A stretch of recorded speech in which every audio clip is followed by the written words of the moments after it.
What's happening, folks? Back with another reaction, back with some more J-drama score, and we're back with another tune from Antiquarian Bookshop Biblia's Case Files from 2013. I talked about this in the opening reaction I did to the soundtrack a few weeks back. But yeah, it's a show that's about an antiquarian bookshop, a bookshop that specializes in selling, buying, and providing information about out-of-print books and older editions of books that are perhaps much coveted or provide some unique quality relative to later publications. It's run by a character played by Gorky Ayame, and there's a lot of personal development and drama that takes place over the course of the show.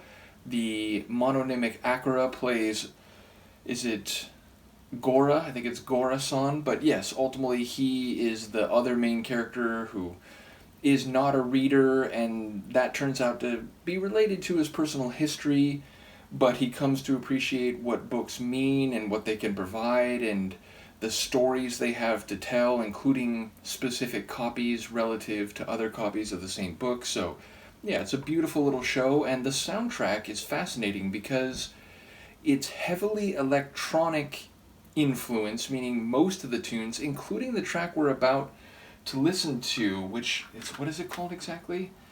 You can see it right now, Love to Overflow. Yeah, most of the tunes have electronic elements. This track actually has some acid work, but a number of them also have traditional instruments and have an emotional quality, so a lot of the soundtrack has a bit of an electronic dance feel, but even some tunes for which that is true will have more, let's say, traditional soundtrack type music and instrumentation. So it's a really fascinating score. I mentioned this, I think, in the opening reaction, including in the video description.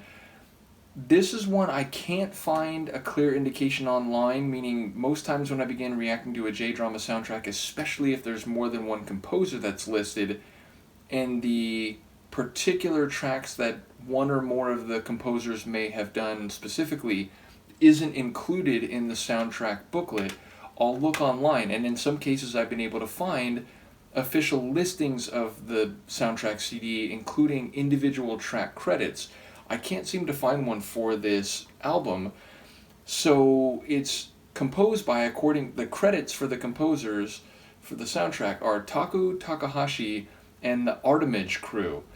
So when I did that first reaction to what is essentially the opening credits theme song, the YouTube algorithm came back that it was just by Taku Takahashi, and I remember I was confused. It was like, so does that mean this is one that's not done by the Artimage Crew, or does that mean that Taku Takahashi is sort of the lead name, but he's part of the Artimage Crew? So I still don't know the answer to that question. Because the name of the show is so long, I'm probably just going to be able to write, again, Taku Takahashi, and then if it's indicated through the algorithm that this one does involve the Artimage Crew, then I'll specify that in the video description.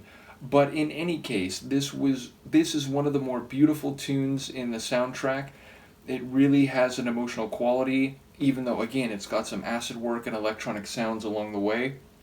I do think it plays in nearly every episode, but I heavily associate it with a very personal revelation that comes for Gora's character by the end of the very first episode. So it's a track that I think pervades the show, but has a special usage in the very first episode. So let's give it a listen. This is by Taku Takahashi and the Artimage Crew, a track called Love to Overflow, from the soundtrack to Antiquarian Bookshop Biblia's Case Files from 2013.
beautiful, and I think it's a very reflective track in the soundtrack. Now, there are tunes that are just straight away dance tunes. There's one or two others that are, let's say, again, more traditional score type music, but this one has both sides. I do especially enjoy those warm, if also reflective piano chords that come after that little stardust that comes across the track in the opening bit, and then again about halfway through.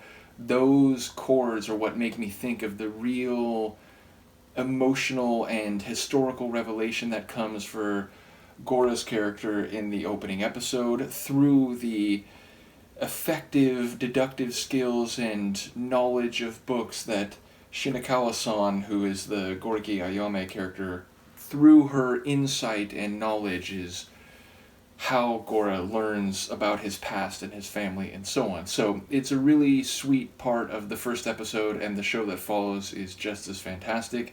But yes, we get that emotional piano playing in a couple different configurations. We get those string pads that come in right after that. But we also get an acid bass line, not a wicked crazy one, but just one with a little bit of a, what's the right word? A building gurgle. And then we also get these, again, minimal and a bit chopped, but like trance melody type synth lines. So yeah, it's got some electric flair to it, even if the overall feeling is still a piano and string bass type of score tune. So yeah, it's one of my favorites from the soundtrack. When I did that opening reaction, I was inclined to react to this track because it is one of my very favorites, but that opening theme track, which in the moment I'm forgetting what it's called, I'll check in a moment when the princess here is done grooming herself. But yes, that drum and bass type track, it really is a memorable feature because it plays during the opening title sequence in every episode. So that felt like a good place to start, but I really do love this tune. I guess I'm not going to wait. I guess I'm going to put you up here and you can do your thing. You could see she was like, how dare you. But the first track I reacted to was... oh yeah, Bibliarello, which I was surprised. Like, there are some quirky names on this soundtrack, but it is a great score, so I will continue to go through it. Once again, this is a show that I've watched in its entirety on my Patreon, so I'll put a link to that in the description for anyone who hasn't seen it and like to take that journey, which I highly recommend. And yeah, let me know what you think. I'll see you next time. Peace.